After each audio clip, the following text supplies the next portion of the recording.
Guys, welcome to another episode of Salty's Egg Balls. Today I'm going to be discussing about the suspension of the NRL. Unfortunately, after 2 weeks of footy action on our TV screens, the NRL chief executives had decided to suspend the season, which I'm very, very disappointed about because there's been a lot of good games in the past 2 weeks, and especially with the week 2 games being played behind closed doors, it was just as exciting as it was if it had fans in the stadiums, which I was very, very disappointed about. One of the reasons being is because of the state of Queensland decided to close its borders to the other states in Australia. So basically, if you're from New South Wales, you can't travel to Queensland as if they're worried about the coronavirus being more severe in their state. So the NRL chief executives had no choice but to cancel, or more like suspend the NRL season until further notice. But that's not going to stop me discussing all the footy games that went on this weekend.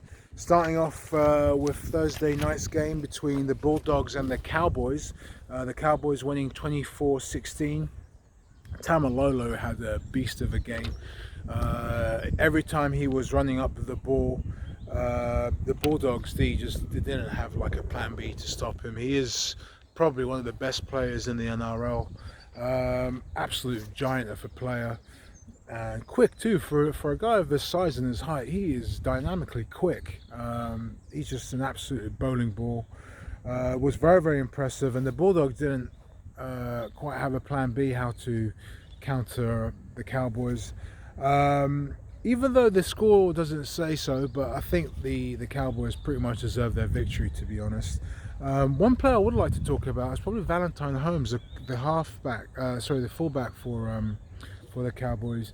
So he's so as you know, he came from the New York Jets last year. He quit the Sharks 2 years ago. Didn't quite make it in the NFL. Now he's back to his hometown club.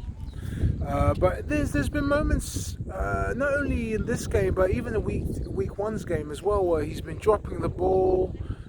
He's not as effective or as sharp as he's been playing when he was at the Sharks.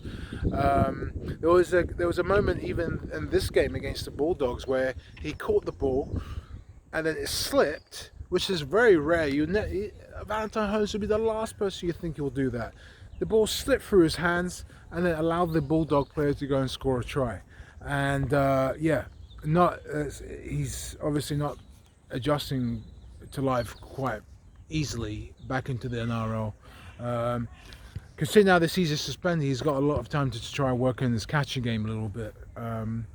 But yeah, in my opinion, he still is a top player, but he probably needs to just start fixing small issues like that.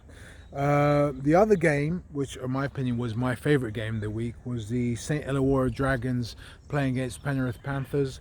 The Panthers winning that game 32-28. Very exciting game, end-to-end stuff.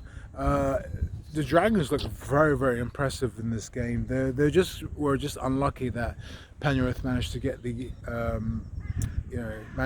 win at the end. I have to say though, Josh Mansour has been very, very impressive.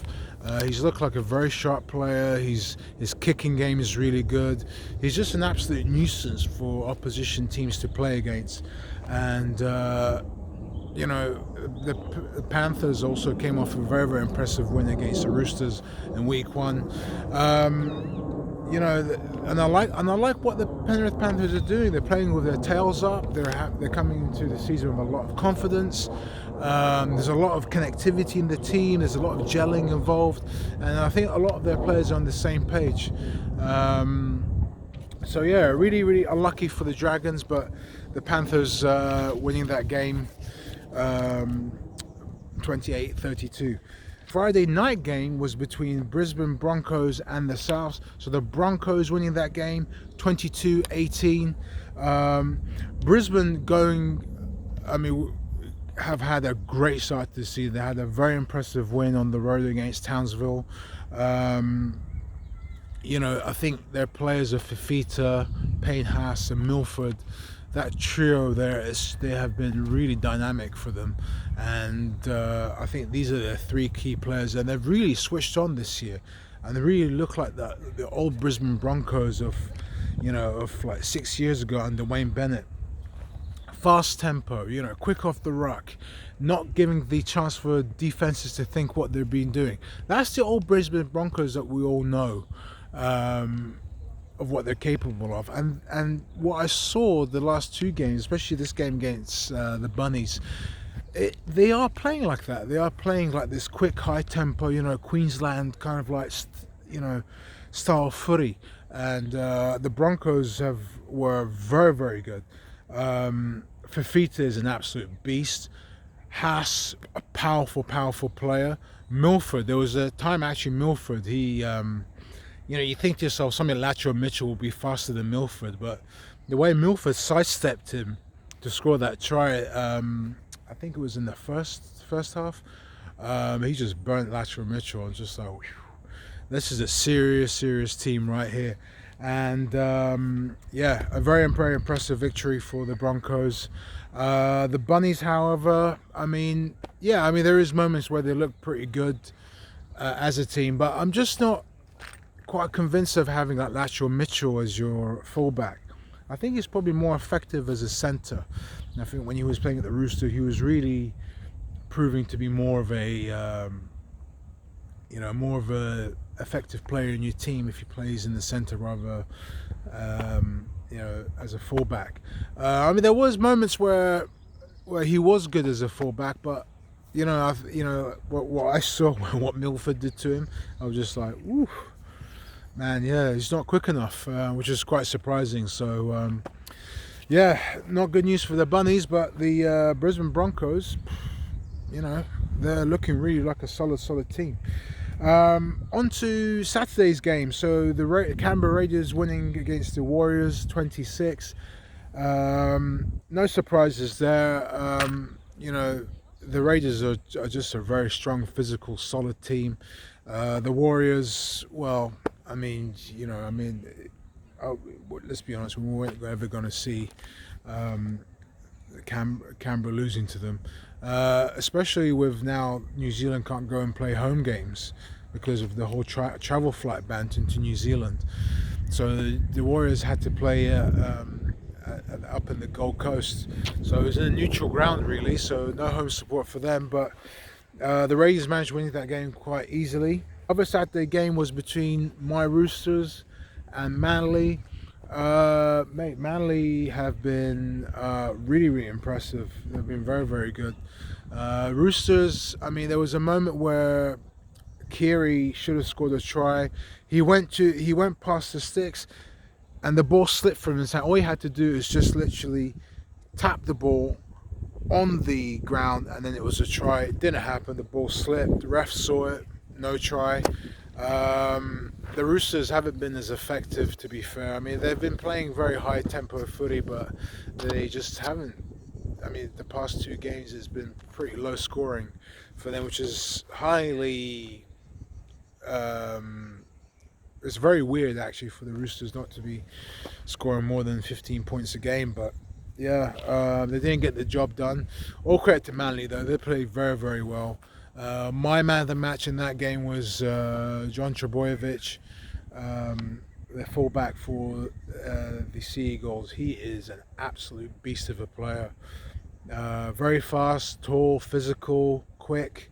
Probably the best player for the Eagles. But there was a moment in this game when Marty Tapau, the New Zealand prop, he's a big, massive dude, got flattened on his ass, the poor guy, by Angus Crichton.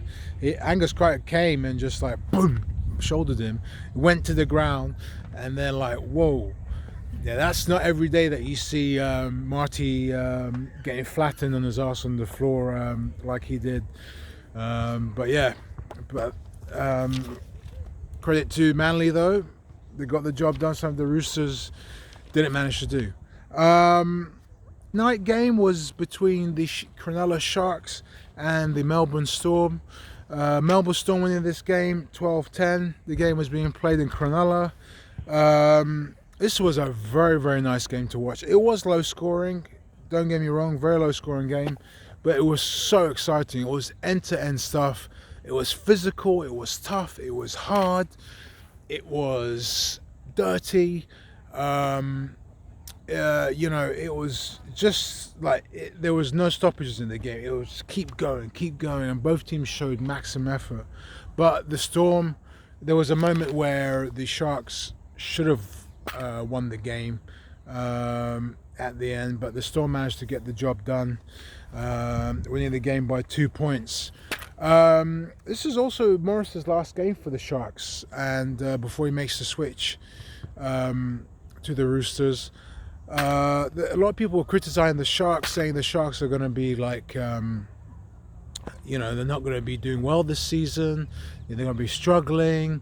A lot of the players want out.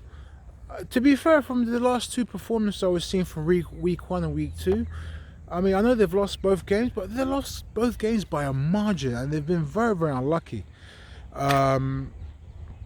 They are playing very, very good football. I'm actually enjoying watching the Sharks play. I mean, they play good, dynamic, strong, physical football, and that's what you want to watch. And that's what they've been doing, but it's just been unlucky that they couldn't see out the games that they've been playing. It was between the West Tigers and the Newcastle Knights.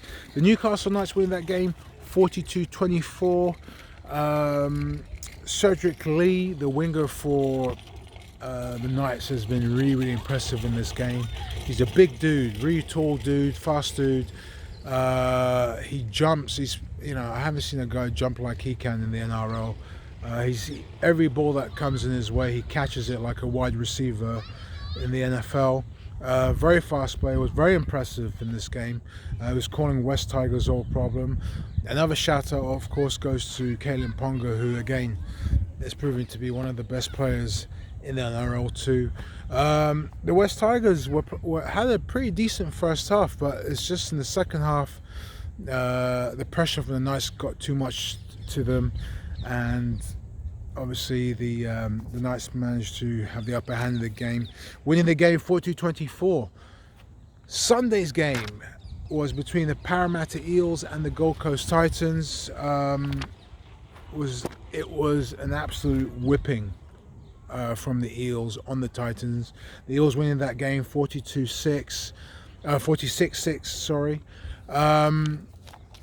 This game was really, really good. I mean, in the first half, I mean, it was, you can say like, oh, both teams were pretty even the first 15 minutes, but then Gold Coast Titans just kind of like lift their foot from the throttle and took a seat back and just invited Parramatta to just attack, and every time they attacked, they scored a try. Sevo, Blake Ferguson was causing all kinds of problems for them on the wings, and they just couldn't get the job done. Parramatta, I mean, have been very, very impressive. I actually had the Eels as the dark horses to win the NRL Championship this year. They are playing like a team that's gelling, like a team that are connected, and they've got a lot of experience and a lot of talent in this roster, And I'm liking what the Eels are doing. They're playing quick tempo football. They're fast. They're physical. At some point, they're dirty, and they're just a really, really good all-round football team. I had these guys winning the championship this year, and I think they might. If they continue to play how they're playing, they'll definitely be in the playoffs this year, 100%. Guys, I shall leave you to it. Stay safe, stay humble, stay at home, stay isolated, and I shall see you on the next one.